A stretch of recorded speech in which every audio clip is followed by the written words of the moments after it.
it's Doris with All the Books, and I've got a couple of book hauls to share with you today. I thought I've shown you a quickie of those that watch vlogs, a quickie flip through of my unboxing in the vlog, but I thought I would tell you a little more about each book here real quick. So I'm obviously a book outlet junkie. You probably, I need to do something about that. But anyway, I needed the fifth Fairyland book, so they had that on Book Outlet, and of course, you know, I don't know if I paid $2.50, $3.50 for this little book, but you gotta pay $35 to get free shipping, right? So I was very delighted to find this one. This is on my to buy list, definitely. This is by Gene Yang, and he wrote Boxers and Saints, the duology of graphic novels that I read last month, I think, and loved. So Michael from Michael Reads suggested this one, and it was already on my radar, and Michael is a graphic novel guru, so very excited to have that. And then this one, My Name is Leon, is one that I've seen pop up a lot on BookTube. Most of the ones I've seen, it's that black and white scribbled looking cover. So I guess this is the US cover and the other one's the UK cover. I don't really know. But anyway, this one, I think it's a young adult, and it is a boy in the foster care system and his brother. So the boy is black or mixed race. I think he's mixed race, but he's darker skinned. And the little boy is lighter skinned. He's white. And the little brother, I should say. And it's just a story about family and how they're separated in the foster care system, and the big brother pursues the little brother and the new family. I love stories about how you create a family for yourself when the one that you were born in isn't working out. And so I think this is one of those, and I'm very excited to read it. Then I found this one, I think it was Emma Run's channel, and this is another YA, a Prince Award winner. And this one, I guess there might be a little bit of a romance and a little bit of family story, and there is an extinct woodpecker that is shown up. So yeah, I like that. And then this one, I have never heard of this author, Eduardo Galeano, and nor the book. But I just, as I was flipping through a book outlet trying to get the $35 mark, I came across this one, and the cover I thought was just captivating.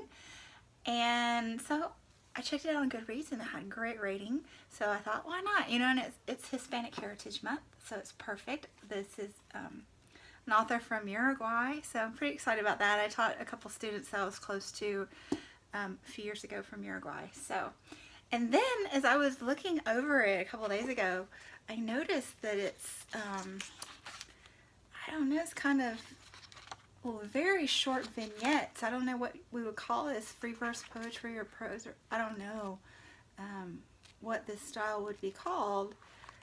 It's shorter than short stories, but I really like this style of writing, so I might just jump on this, being it's Hispanic Heritage Month, and this appears to be a quick read. I might jump on this soon. And then this one, I've seen this one several times and almost gotten it. Being from Florida, I'm attracted to alligators. In stories, at least. I mean, one time my brother and I, and my son and my nephews, we're in the truck with the boat behind us, heading, you know, out to the bay to go out in the boat, and I saw a 6-foot alligator walking across land to get from one pond in a subdivision to another. And I was like, whoa! I totally made my brother do a U-turn so he could go back and try to get a picture of it, but it had already gotten in by then. But anyway, Carrying Albert Home. This is a story of a girl who gets an alligator as a wedding present, and they end up taking it back to the Florida. And this is by the guy who wrote October It wasn't called October Skies. Rocket Boys was the book. October Skies was the movie. This is like a prequel to that. So I need to see if this is a memoir. Maybe it's nonfiction. I need to research that. So if you know, let me know. So I might get that one after I read this one if I like it. Okay, so then I've become a prize junkie. I should have known this about myself because in my mid-20s, when I first started teaching, I was just very enamored with Newbery Prize winners. So it stands to reason that I would like adult prizes as well. So the National Book Award long list came out a couple weeks ago, and I was like, oh, prize list, because I did the Bailey's Prize. I read tons of those early this year and loved that.